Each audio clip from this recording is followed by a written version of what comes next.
រឿងបរោះកំជិលមានប្រពន្ធគ្រប់លក្ខ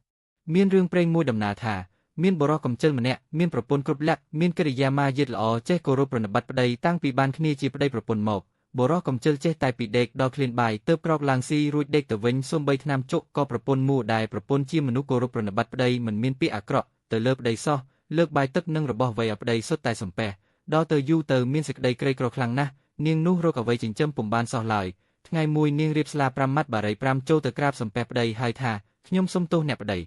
បិទយើងសប្ថ្ងៃក្រណាស់យើងមិនបានរកស៊ីគ្មានអ្វីទទួលទានទេខ្ញុំសូមឲ្យអ្នកទៅកាប់ឈើធ្វើនឹងគររនាស់ធ្វើស្រែនឹងគេបិទដល់រដូវធ្វើស្រែហើយប្តីថាបើដូច្នោះនាងដាំបាយរៀបចំវិជ្ជាសំណុំឲ្យប្តីមកចុះប្តីនឹងទៅរកកាប់ឈើធ្វើនឹងគររនាស់ដើម្បីទៅភ្ជួរស្រែថ្ងៃស្អែកនេះប្រពន្ធក្រោកពីយប់ដាំបាយវិជ្ជាកញ្ចប់មានទាំងដឹងមានទាំងពូថៅទៅផងបរោះកំជិលដេកតតែថ្ងៃរះប្រពន្ធពុំហ៊ានដាស់ចាំឲ្យក្រោកខ្លួនឯងដល់ក្រោកហើយប្រពន្ធដងទឹកទៅលុបមុខរួចស្រេចនាងក៏ហុចស្លាបារីនិងបាយកញ្ចប់ព្រមទាំងគ្រឿងប្រដាប់ទៅឲ្យប្តី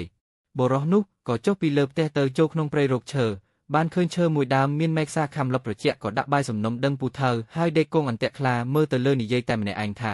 មែកឈើនេះត្រូវធ្វើជាភ្នាងនង្គ័លមែកនេះត្រូវធ្វើជាយាមមែកនេះត្រូវធ្វើជាដងមែកនេះត្រូវជានឹមរីឯមែកនេះត្រូវធ្វើជារនាស់គ្រាន់តែដេកថាប៉ុណ្ណឹងពេលឃ្លានបាយក្រោកឡើងស្រាយបាយសំណុំស៊ីរួចដេកថាដូចមុនទៀតថ្ងៃរសៀលត្រឡប់មកផ្ទះវិញប្រពន្ធឃើញរត់ទទួលយកគ្រឿងប្រដាប់នាំប្តីឡើងទៅលើផ្ទះយកទឹកលាងជើងឲ្យប្តីហើយសួរថាប្តីទៅដល់ទីនោះបានការដូចម្ដេចខ្លះ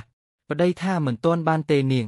ចាំស្អែកសឹមទៅទៀតដល់កន្លែងដើមឈើនោះហើយរកទេវតាដែលអាស្រ័យនៅទីនោះ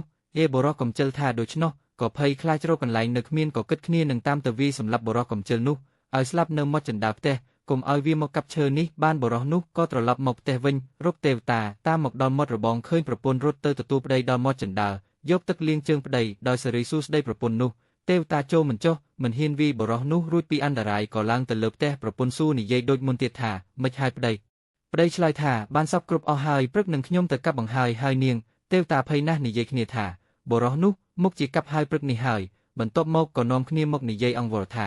សុំគុំកាប់ឈើនោះអីពីព្រោះពួកយើងអាស្រ័យនៅទីនោះហើយបរោះនោះថាខ្ញុំមិនព្រមទេព្រឹកនេះខ្ញុំទៅកាប់ហើយទេវតាភ័យណាស់ក៏នាំគ្នានិយាយប្រាប់ពីទីកន្លែងកំណប់មាសប្រាក់ឲ្យបរោះនោះសួរថាឲ្យកំណប់មកខ្ញុំប៉ុន្មានកន្លែង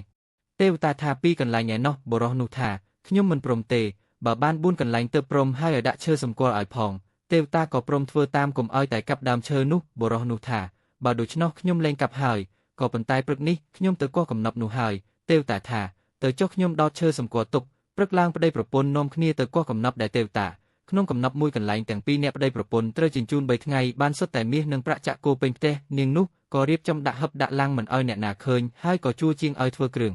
រដាប់លក់ជាចំនួនរឹតតែមានឡើងបានជាសេដ្ឋីមានមនុស្សកុះកលមូលមកនឹងពឹងពាក់ជាច្រើនរាប់មិនអស់ចាប់តាំងពីពេលនោះ